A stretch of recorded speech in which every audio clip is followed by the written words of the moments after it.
अस्सलाम everyone and welcome back to Gol रोटी।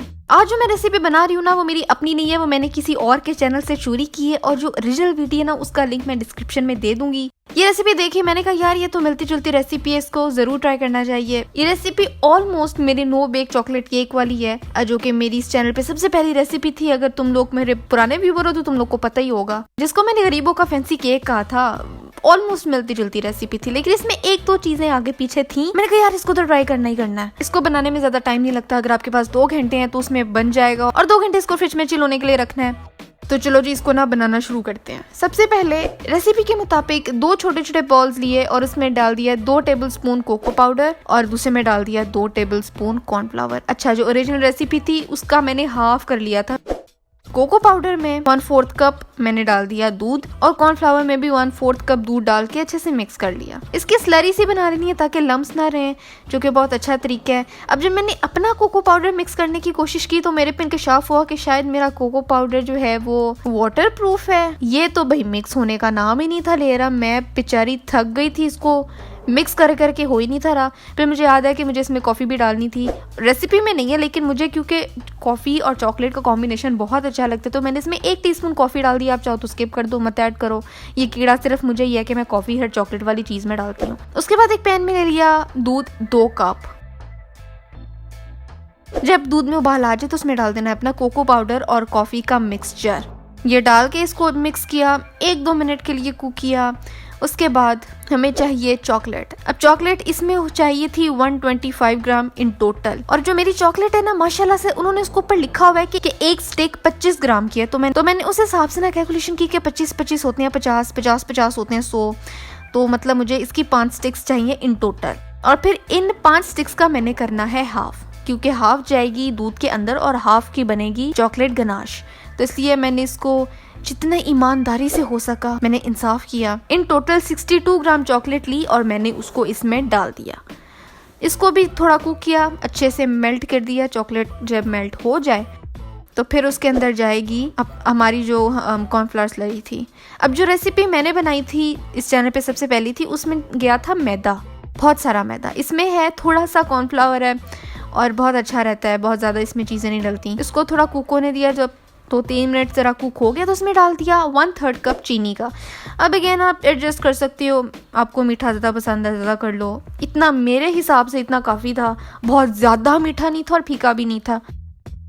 उसके बाद इसमें जाएगा 1 टेबलस्पून मक्खन का। अब ओरिजिनल रेसिपी के हिसाब से अगर मैं डालती तो आधा टेबलस्पून जानी चाहिए थी, लेकिन यार there is no such thing as too much butter, ठीक है ना। अच्छा, उसके बाद जो इसमें एक चीज मुझे बड़ी वियर्ड लगी वो थी कि चीज स्लाइसेस डालने थे 2। मैं बोलूँ यार चीज जो है वो है सॉल्टी। हाँ, अगर इसमें क्रीम चीज डाली जाती तो इट वुड मेक सेंस, लेकिन इसमें इन्होंने यूज किए थे 2 चीज के स्लाइसेस मेरे पास पड़े हुए थे। मैंने कहा ठीक है भाई, हम भी डाल लेते हैं, हमें कोई टेंशन तो है नहीं। तो इसमें मैंने डाल दिए, लेकिन डालने से मुझे नहीं लगता कोई फर्क पड़ा होगा टेस्ट पे। चॉकलेट पुडिंग वाला ही टेस्ट था, इसमें कोई रिचनेस या कोई चीजीनेस मुझे टेस्ट करने में नहीं आई थी। आप चाहो तो स्किप कर दो, जरूरी नहीं है। उसके बाद जी आपको चाहिए गरीबों वाले बिस्किट, जो कि मैं यूज कर रही हूँ। आप कोई भी मीठे बिस्किट ले लेना।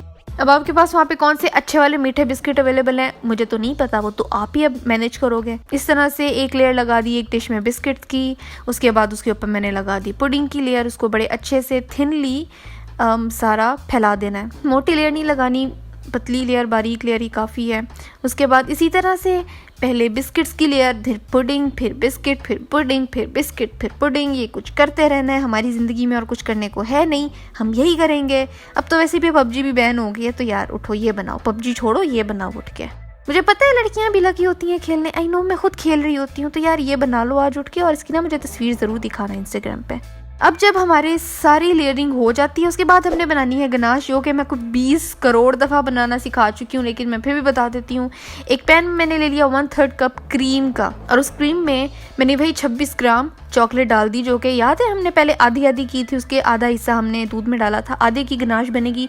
26 ग्राम चॉकलेट हमने इसमें डाल दी और इसको कर लिया अच्छे से मल्टी अच्छे से मेल्ट कर लेना है बहुत। जब अच्छे से थिक हो जाए, हमारी गनाश तैयार हो जाए, तो इस गनाश को उठाना है और बस आराम से डाल देना है अपने डिज़र्ट के ऊपर। इससे टेस्ट तो ऑब्वियसली चॉकलेट का आएगा ही, लेकिन ना ज़रा प्रेजेंटेशन भी अच्छी हो जाएगी। जो आपके नीचे बिस्किट्स और पुडिंग में जो इम्परफेक्शंस या फ्लॉज हैं वो ज़रा छुप जाएंगे गनाश सेट होने के बाद। बहुत सिल्की टेक्सचर देती है, तो इसलिए भी ज़रा प्रेजेंटेशन भी अच्छी होनी चाहिए कि आप देखो तो खाने का दिल तो करे।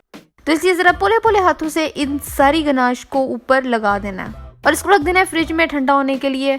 मेरी तो 2 घंटे में हो गई थी तैयार, मतलब सब कुछ ऑलरेडी सेट है, आपको इसको सिर्फ ठंडा करना है। उसके बाद इसमें डेकोरेशन के लिए आप do what ever you like. लेकिन मैंने चॉकलेट को ऊपर ग्रेट कर दिया और जब मैं अपना ग्रेटर दिखा रही थी तो ये हो गया कि मेरे ग्रेटर ने जाके बीच में ये काम कर दिया, मेरी गनाश खराब कर दी। लेकिन दैट्स ओके, फ्लॉर है तो हम इसको छुपा देंगे चॉकलेट को इसके ऊपर ग्रेट करके। मतलब इससे अच्छी मुझे नहीं लगता कि वो डेकोरेशन हो सकती है कि आपको देखने से लगे कि आपका जो डिजर्ट है बहुत चॉकलेटी है।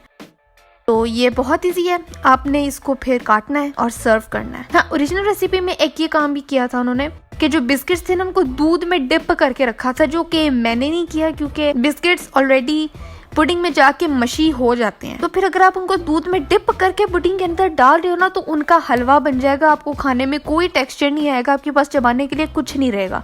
तो मुझे क्योंकि टेक्सचर पसंद है कि मुझे बाइट करने के लिए कुछ मिला है तो मैंने ऐसा नहीं किया था, which was a good thing. मैं रिकमेंड नहीं करूँगी कि आप दूध में डिप करने के बाद पुडिंग की लेयर लगाओ।